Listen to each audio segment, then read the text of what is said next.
Over the past few decades, the market for video games has grown to a size that the creator of Pong could have never dreamed of. With such a large demand for new games, a wide variety of genres have been designed to meet it. There's platformers, shooters, open-world adventures, role-playing games, simulators, and countless others. If you're a fan of this channel, you can probably guess that my kind of games are single-player story-based games. I enjoy playing games that pull me into their stories and worlds, games that get me emotionally invested in their characters, and deliver during the climax of their story arcs. Very recently, I came across a game that moved me like no game ever has, Telltale's The Walking Dead. This game was based on Robert Kirkman's The Walking Dead comics, and yes, this Robert Kirkman is the same Robert Kirkman who made the Invincible comic book series. He's also the man responsible for getting the final season of this game finished after Telltale filed for bankruptcy. So what about this story is so good that it convinced the comics creator to finish it? Well, I'll tell you.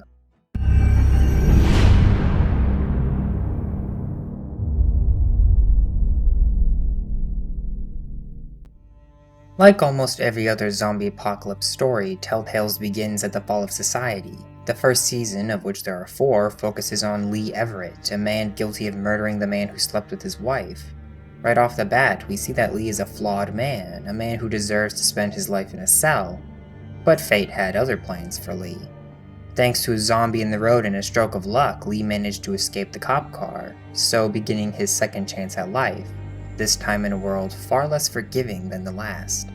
Does this fact even matter though? In the world of The Walking Dead, the past is for the most part irrelevant. Maybe you're a murderer, but I don't really care. Frankly, that's a skill that might come in handy. All that matters is what you can do today in order to see the sun rise tomorrow. And nothing symbolizes this fact more than the person Lee stumbled upon at the beginning of his journey. A little girl named Clementine. Her parents were out of town when things went south, so after her babysitter got bit, Clem was forced to fend for herself. She was clearly an intelligent child as she somehow managed to survive alone for 2 days. Lee knew her luck wouldn't last though, so he took it upon himself to keep her safe, at least until he found her parents. Little did he know at the time that he would become the most influential parental figure Clem would ever have. Without her real parents around, Clem had no one she could fully trust except for Lee. Not only was he always there to save her when she was in trouble, but he also was the person who taught her how to survive. He showed her how to keep zombies from noticing her. He explained to her the importance of keeping her hair short, and of course, he taught Clem how to shoot a gun. All these lessons, however, paled in comparison to the example he set for her to follow. He did not preemptively kill anyone and only resorted to such violence in self-defense. He refused to take what he believed still belonged to others and showed mercy to those who crossed him. And most importantly, he never cowered from a fight. He was always there for those who needed him, regardless of the risks. These acts, however, were not always what he would have done. Recall that he did murder someone in the past, but he changed because of Clementine. Her innocence made her a beacon of light in an ever-darkening world, in a world that chewed up kindness and spit it out. Her love for Lee inspired him to keep pushing to survive, to keep fighting for the hopeful future Clem symbolized. The man who wronged society in the old world became the one fighting to someday restore it. The man who once took another's life risked his own day after day to save others. It is often said that you can never truly know a person until you see how they act in the darkest times. While most cowered away or buckled under the pressure, Lee proved himself to be a strong leader, a good man, and above all else, a loving father. Unfortunately, this love eventually got the better of Lee. One day, Clem went missing, and in his desperation to find her, Lee, less cautious than usual, immediately got bit. The bite did not stop him, of course. It would not stop any parent. He sacrificed a peaceful death for a small chance at finding Clem, a trade-off that proved to be worth it. He managed to rescue her from her kidnapper, though he was unfortunately unable to prevent Clem from seeing her zombified parents. He could not even comfort her when she did, because by that point the last of his strength had been used up, and he fell to the ground and passed out. He then woke up in a jewelry store, realizing that Clem had somehow managed to get him to safety. Unfortunately for Clem, though, she had just locked herself in a building with a bit person. Knowing her parents were now zombies, Clem knew that Lee was the only person she had left, and now he would be leaving her too. Worse, though, She knew deep down that his grim fate was her fault for getting taken. Lee guided her through an escape plan and reminded Clem of all he had taught her. You can take care of yourself, see? No, not all the time. Yeah, you can. Don't worry, and always keep moving. You're gonna want to find someplace like the motor inn, but that's just not safe. And ultimately, he had to make her do one last thing. Put a bullet in his head, or leave him to turn. Now, this decision is one of the choices the player gets to make, and 95% of players had Clem shoot Lee. Honestly, this shocks me. I know I'm switching gears by bringing up an opinion of mine in a video that is largely an analysis, but come on, 95%? I mentioned earlier that Clem's innocence, her kindness, was one of the last good things left in this impure world. Lee made it his mission to protect that innocence, to preserve her sense of kindness. If he made Clem shoot him, that would have instantly undone everything he worked so hard for. His decision to let himself turn allowed Clem's final moments with him to be peaceful, not bloody, which saved her from the guilt which would have undoubtedly ravaged her mind had she pulled the trigger. Shooting things. It changes you, sweetie. I don't want you to get used to it. You have to be careful about that. It'll consume you. So she left. Lee may have been gone, but he always remained a part of her, as the lessons Lee taught her molded Clem into a strong and capable survivor, two traits she would desperately need in such a depressing reality. Following Lee's death, Clem's life became quite the miserable experience, and this hardened her. No longer did she act like an innocent little girl. She had seen the worst the world had to offer. She saw her zombified parents and knew that Lee was now one as well. She watched in horror as Omid died trying to save her life and witnessed Krista's likely miscarriage. She befriended a dog only to then kill it after it rabidly bit her. She had to be quarantined in a cold, dark shed after others saw the bite, and had to treat the wound herself after the group's doctor turned her away. She had to risk her life for this group, time and time again, only for her hard work to result in the deaths of her friends. She had to witness each and every member of this group die agonizing deaths, some inevitable, some not so much. On a couple of occasions, Clem, an 11-year-old girl, had to choose who to save and who to let die. Girls her age are supposed to play hide and seek with their friends, not sneak around armed guards. They're supposed to have sleepovers in the backyard, not sleep with the other inmates in the prison yard. At the end of Season 2, just as it began to seem like all of Clem's hard work had finally paid off, Kenny and Jane found themselves unable to agree on where to go next. Despite being Clem's oldest friend, the trauma of losing his wife, his son, and his lover got the better of Kenny. Already prone to angry outbursts following the deaths of the first two, Kenny became prone to violence after the third. His last hope for having a meaningful life rested in the hands of a newborn infant, AJ, the son of two deceased members of the group.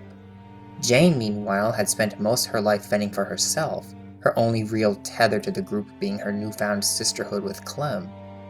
Both of them left much to be desired in regards to trustworthiness, proven by each of their final acts of the season. Jane purposefully faked AJ's death in the hope of provoking a negative reaction from Kenny, thereby showing Clem he couldn't be trusted. Thinking AJ was dead and that his life was therefore meaningless, Kenny attacked Jane and tried to kill her.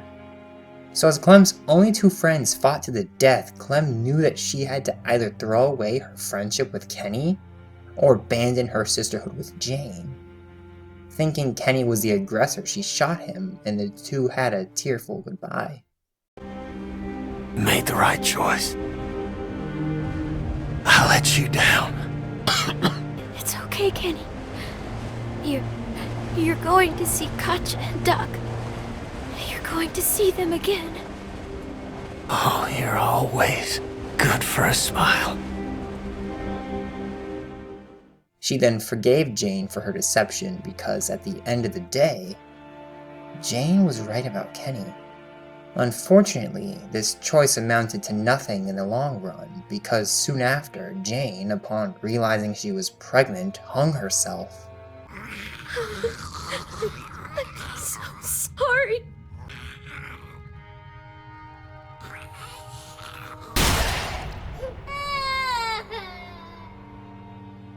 Everyone Clem had ever loved was now dead.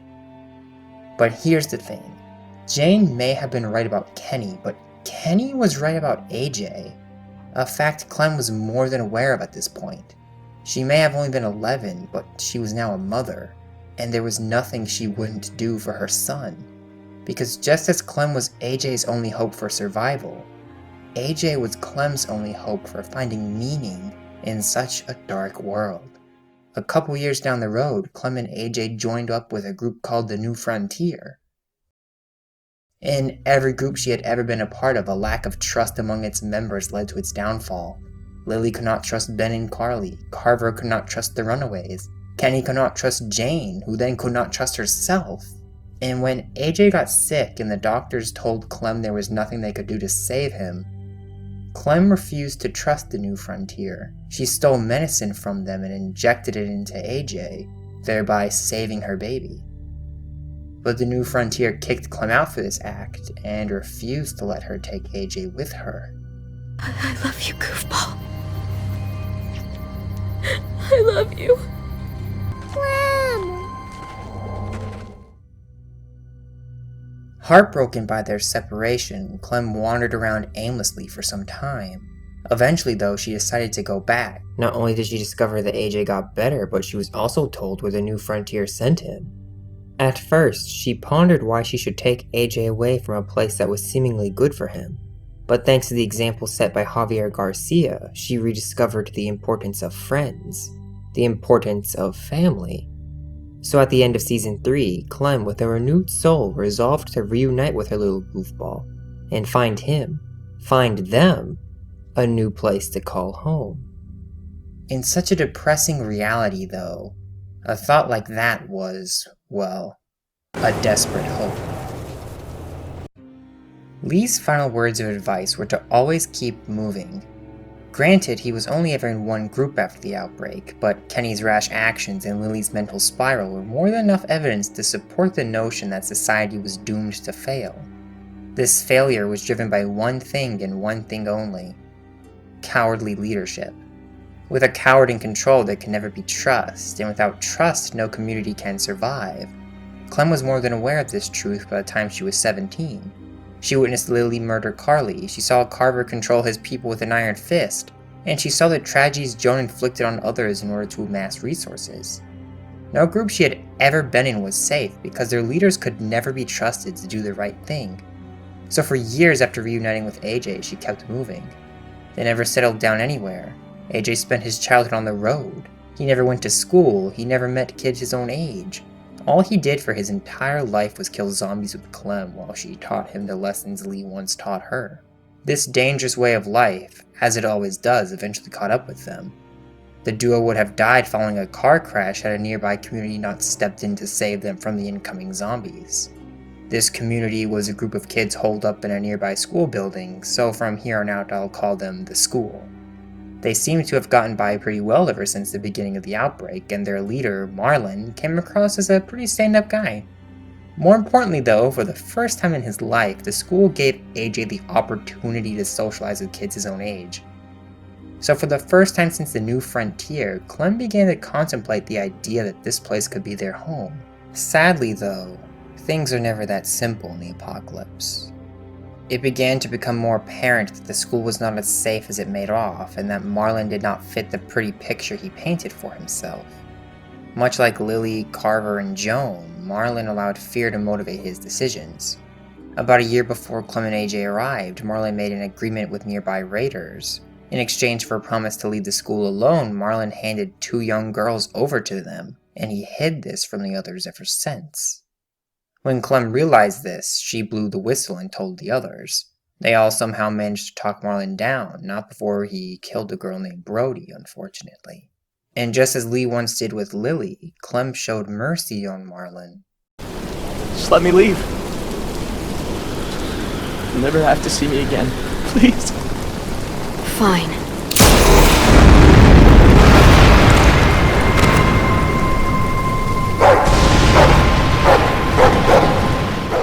Again, AJ was born into the zombie apocalypse. Most of his life was spent with Clem on the road. All he ever did was survive, and to survive he had to shoot monsters in the head. He never knew the old world, and thus kindness and mercy seemed more like weaknesses to him than strengths. This unfortunate truth about AJ was made clear by this killing, so Clem worked hard to steer her son back onto the right path. She explains to him that killing is a serious matter and that he was wrong to shoot Marlon. She taught him that mercy is a strength, while brutality is a weakness. Following this murder, the school kicked Clem and AJ out. Upon realizing how serious the raider threat was, though, the school reluctantly allowed them back into its walls.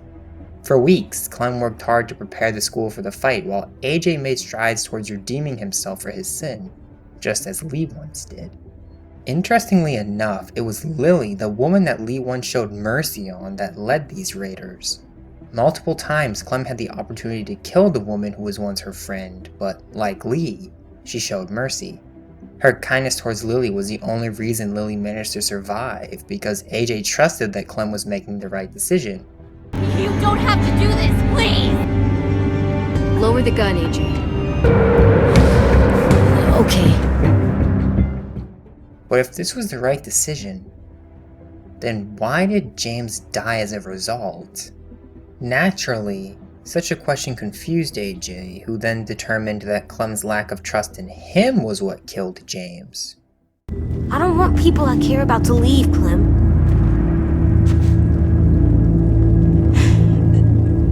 I have to kill anyone that tries to take them away. Enough, AJ.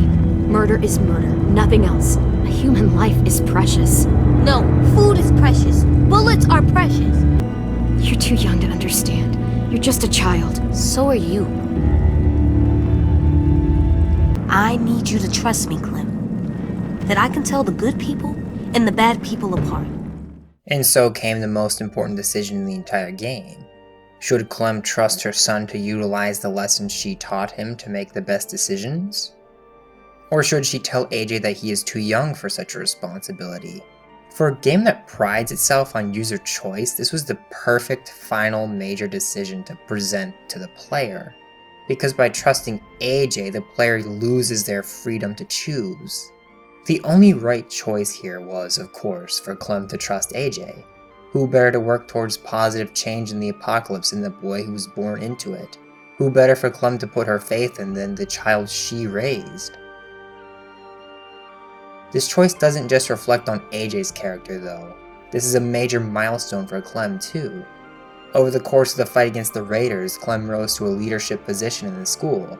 By deciding to trust AJ, the youngest member of the group, she allowed herself to put her faith in each and every member of her community. This was the necessary final step towards success that no other leader in the story had the guts to take, not even Lee. Finally, Clem was ready to do more than just protect herself and her son. She was ready to make a real difference. But in order for her character arc to be complete, the story had to come full circle. And for the story to come full circle, Clem had to do one more thing to prepare AJ for the independence he asked for. Clem, like Lee, had to get bit.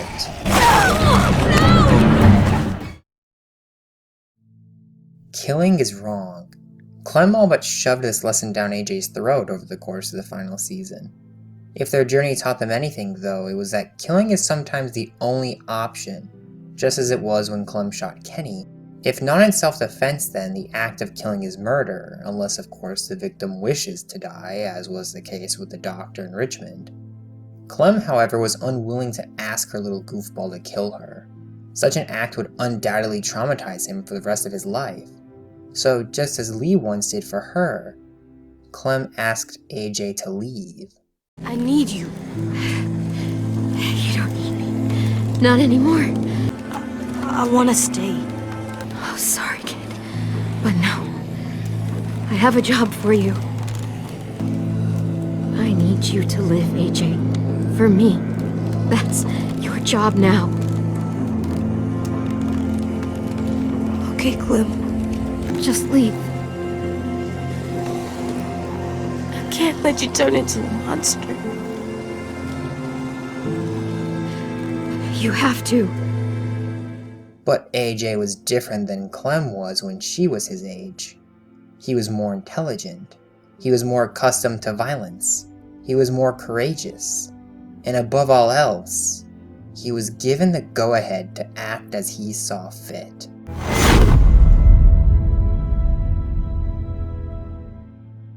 In the past, there have been quite a few stories that have made me emotional. A select few have even made me tear up. But after that swing, after that cut to black, this story pulled off something that none before it ever succeeded in doing. It made me cry. As I played through this game, I felt like I was right there with Clem. To see her suffer as much as she did really made me question the point of it all. And like I said earlier, AJ was the answer.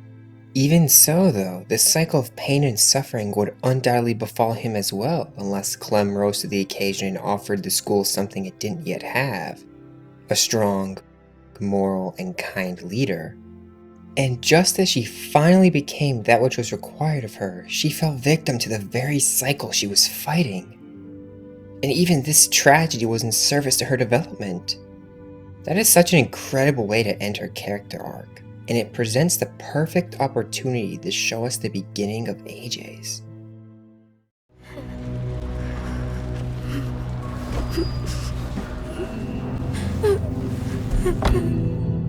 Please, we can't stay here. It's not safe.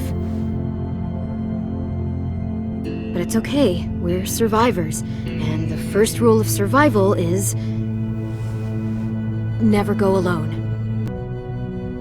I know where we'll go. We'll go find ourselves a new home, together.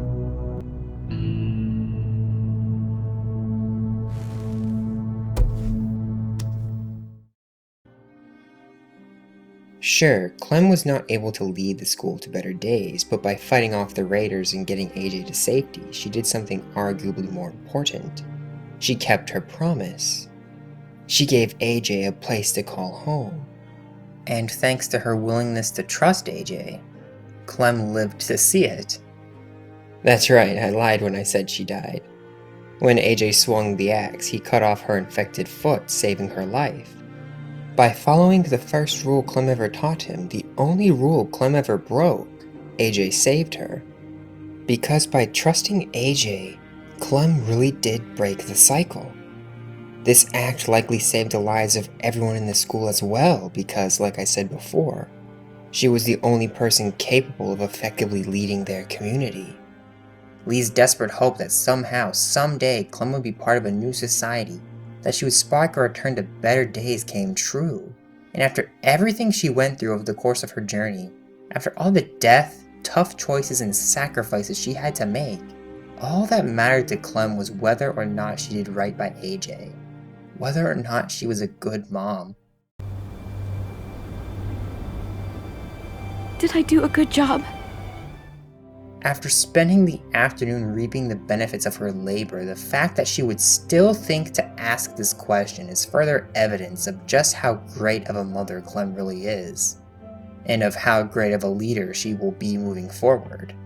It's only after hearing her little goofball defend her character that Clem is finally happy, and she ends her story with a smile. This is one of the most beautiful stories I've ever had the pleasure of experiencing, and it genuinely inspires me. If Clem and AJ could, despite all the odds stacked against them, find a safe place to call home, then what can't we do?